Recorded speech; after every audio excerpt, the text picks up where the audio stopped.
Welcome to Mausami's kitchen. Mausami's kitchen में आपका बहुत बहुत स्वागत है। आज आपके लिए रेसिपी लाई हूँ एकदम स्पाइसी टेस्टी वेज कोफ्ता करी की। वेज कोफ्ता करी जिसे तैयार किया है हमने कई तरह की सब्जियों से, और ये कोफ्ते हमने तैयार किए हैं इन्हीं सब्जियों से जो अभी विंटर सीज़न में काफ़ी मिलती है। चलिए तैयार करते हैं वेज कोफ्ता करी।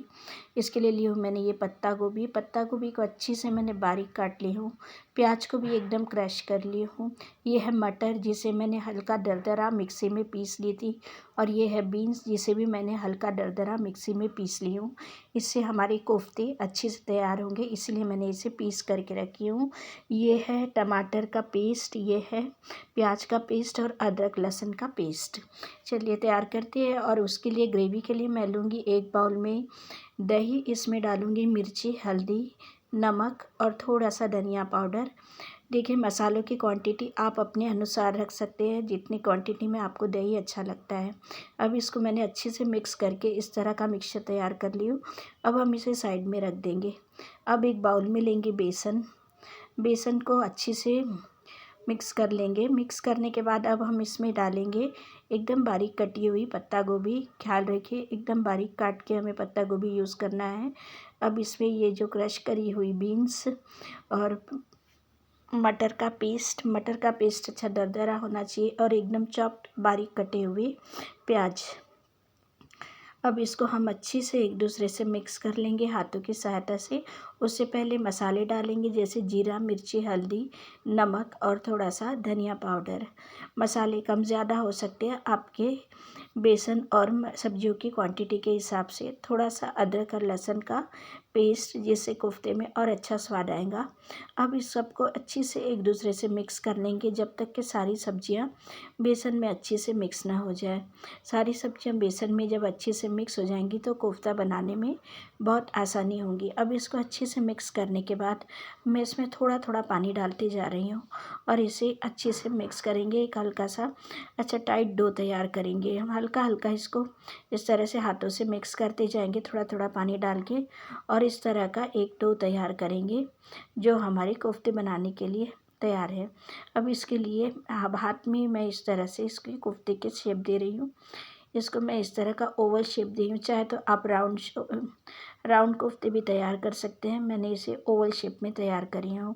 अब इसको इस तरह से ओवल शेप में मैं आसानी से तैयार हो जाते हैं, क्योंकि बेसन है, बेसन बहुत जल्दी पकड़ लेता है सब्जियों को। अब ये देखिए इसको हाथों की सहायता से मैंने अच्छा अंडाकार ओवल शेप दे दी हूँ।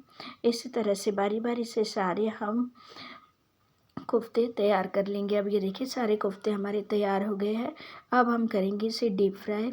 एक कढ़ाई में अच्छा तेल गरम करेंगे। जब तेल अच्छा गरम हो जाए तब आँच को मध्यम कर लेंगे, और बारी बारी से ये कोफ्ते डालते जाएंगे। कोफ्ते हमें डीप फ्राई करना है। अगर एकदम से तेज़ आँच में हम इसे पका लेंगे तो ये ऊपर से तो पक जाएंगे लेकिन नीचे से कच्चे रह जाएंगे। इसीलिए हम इसे मध्यम मध्यम आँच में धीरे धीरे पलट पलट के इस तरह से पकाएंगे। करीबन 4 से 5 मिनट हमें इसे पकाने में लग जाते हैं, पलट पलट के मध्यम मध्यम आँच में धीरे धीरे। अब ये देखिए इस तरह से हम इसको चारों तरफ से पलट पलट के पकाएंगे जब तक कि ये अच्छे हल्के लाल ना हो जाए और अंदर तक के पक न जाए। तब तक कि हम इसे इसी तरह से पलटते जाएंगे और पकाते जाएंगे। अब ये देखिए हमारे कोफ्ते अच्छे हल्के सुर्ख लाल हो गए हैं, और इस तरह के कोफ्ते हमें ही लगते हैं ग्रेवी तैयार करने के लिए। अब जब ये पूरे कोफ्ते अच्छे से चारों तरफ से अच्छे से सिक गए हैं तब हम इसे हम एक झारे की सहायता से निकाल लेंगे। ये जो एक्स्ट्रा तेल है हमने साइड से निकाल लिया है, और ये जो कोफ्ते हैं इसे हम इस तरह से एक प्लेट में निकाल रहे हैं। बाकी के भी कोफ्ते हम उसी तरह से जो एक्स्ट्रा का तेल है उसको साइड से निकाल लेंगे, और फिर उसको हमारी सब्जी में ग्रेवी के लिए बाद में तैयार करके रखेंगे।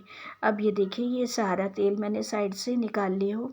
अब ये कोफ्ते को एक प्लेट में निकाल लेंगे। इसी तरह से बारी बारी सारे कोफ्ते हम उसी तरह से तलते जाएंगे। अब ये सारे कोफ्ते हमने साइड में रख दिए हैं। अब एक मसाला तैयार करेंगे ग्रेवी के लिए। इसके लिए लिया मैंने जीरा, मिर्ची, हल्दी, धनिया पाउडर और फिर गरम मसाला थोड़ा सा, और फिर इसमें हम यूज़ करेंगे कश्मीरी लाल मिर्च और तेजपान। देखिए मसाले कम ज़्यादा हो सकते हैं क्वांटिटी के हिसाब से। इसे हमें तेल में ही पकाना है। मध्यम आंच में हम तेल में इसे पकाएंगे तेल में जल्दी से पकाने के बाद इसमें तुरंत से हम अदरक और लहसुन का पेस्ट डाल देंगे, नहीं तो मसाले जल सकते हैं। ख्याल रखिए आँच को मध्यम ही रखना है। अब अदरक लहसुन का पेस्ट डालने के बाद मैंने इसमें डाल दी हूँ प्याज का पेस्ट। अब इसको मसालों में अच्छी से हम भून लेंगे। ये देखिए कितना अच्छा सुर्ख लाल कलर आया है, क्योंकि मैंने कश्मीरी लाल मिर्च यूज़ करी हूँ, जिससे सब्ज़ी में बहुत अच्छा कलर आता है। और मसाले तो हमारे है ही। अब इसको अच्छे से मिक्स करने के बाद अब ये जो टमाटर का पेस्ट है इसमें मैं मिक्स कर दूँगी। इसमें थोड़े टमाटर की क्वांटिटी ज़्यादा ही होती है, इसलिए मैंने 2 बड़े टमाटर को मिक्सी में पीस करके इसका इस तरह का ग्रेवी तैयार कर ली हूँ। अब इसको भी हम मसालों में अच्छी से मिक्स कर देंगे। 1 से 2 मिनट तक के पकाएंगे, तब तक के भूनेंगे जब तक के ऊपर तेल न तैरने लगे। अब ये देखिए अच्छा भूनने के बाद ये ऊपर से इस तरह का तेल आ गया है। अब इसमें जो हमने दही का मिक्सचर तैयार किया था, जिसमें मैंने हल्दी, मिर्ची, नमक और थोड़ा सा धनिया पाउडर डाल के साइड में रखी थी, वो दही के मिक्सचर को हम इसमें डाल देंगे।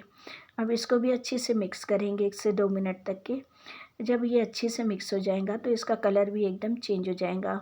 बहुत ही टेस्टी ग्रेवी तैयार हो रही है हमारी वेज कोफ्ता के लिए। अब ये देखिए 1 से 2 मिनट पकाने के बाद ऊपर अच्छे से हल्का तेल आ गया है।